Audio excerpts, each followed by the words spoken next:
இன்றைக்கி நம்ம ஐஷு சமையலை பார்க்க போகிறது நம்ம ரெகுலராக நிறையா பக்கோடா சாப்பிட்ருப்போம். இன்றைக்கி ஜவ்வரிசியில் பக்கோடா எப்படி செய்யன்றதை நம்ம பார்க்க போகிறோம்.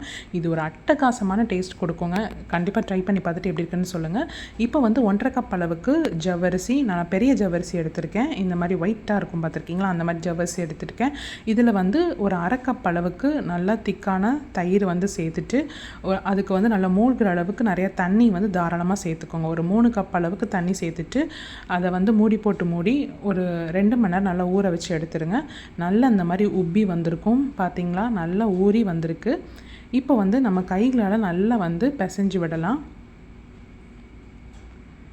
இந்த மாதிரி நல்லா அழுத்தி பிசைஞ்சு விட்டுக்கோங்க. நல்லா முழுசாக இருக்காமல் நல்லா மசிஞ்சு வரும். அப்போ பக்கோடாவும் நல்லா கிறிஸ்பியாகவும் இருக்கும் பார்க்குறதுக்கு. இப்போ இதில் ஒரு மீடியம் சைஸ் வெங்காயம் பொடியாக நறுக்குனது அதையும் வந்து சேர்த்துக்கிறேன். ஒரு பச்சை மிளகா பொடியாக நறுக்குனது அதையும் வந்து இதில் சேர்த்துக்கலாம். சேர்த்தக்கப்புறம் இதில் 1 கப் அளவுக்கு பச்சரிசி மாவு வந்து சேர்த்துக்கிறேன்.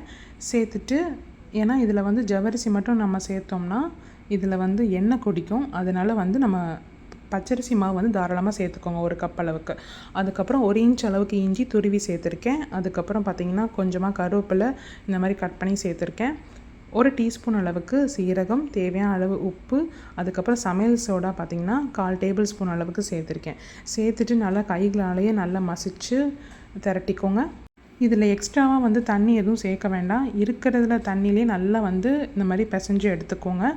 நல்லா தண்ணி அப்சர்வ் பண்ணும். இந்த அளவுக்கு இருந்தால் தான் எண்ணெய் வந்து குடிக்காது. இல்லாட்டா வந்து ரொம்ப லூஸாக இருந்துச்சுன்னா எண்ணெய் குடிக்க ஆரம்பிச்சிடும். அதையும் பார்த்துக்கோங்க. இப்போ சூடான எண்ணெயில் இந்த மாதிரி உருட்டி போட்டு எடுத்துக்கோங்க. பக்கோடா ஷேப்பில் உங்களுக்கு என்ன ஷேப்பில் வேணுமோ அந்த மாதிரி போட்டு எடுத்துக்கோங்க. எடுத்துகிட்டு நல்லா வந்து ஒரு நல்ல பக்கோடா இதுக்கு வரும். நம்மளுக்கு அந்த கலர் வந்து சேஞ்ச் ஆகி வரும்போது நீங்கள் திருப்பி போடுங்க, கரெக்டாக இருக்கும்.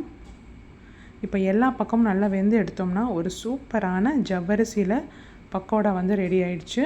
இது வந்து ஒரு பெர்ஃபெக்டான ஒரு டீ டைம் ஸ்நாக்ஸ்ன்னு சொல்லலாம்.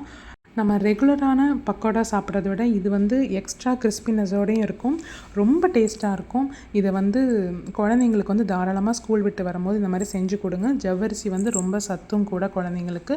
ஸோ இதே மாதிரி அளவுகளோடு நீங்களும் ட்ரை பண்ணிட்டு பார்த்துட்டு எப்படி இருக்குன்றதை கமெண்ட் செக்ஷனில் சொல்லுங்கள். இப்போ வாங்க நம்ம டேஸ்ட் பண்ணி பார்த்துடலாம்.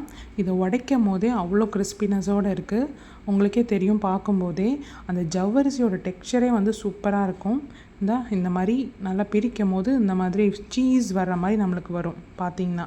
இந்த சூப்பரான ஜவ்வரிசி பக்கோடா ட்ரை பண்ணி பார்த்துட்டு எப்படி இருக்குன்றது சொல்லுங்கள். மறக்காமல் ஐஷு சமையலை சப்ஸ்கிரைப் பண்ணிக்கோங்க இந்த மாதிரி நிறைய ரெசிபிஸ் பார்க்குறதுக்கு.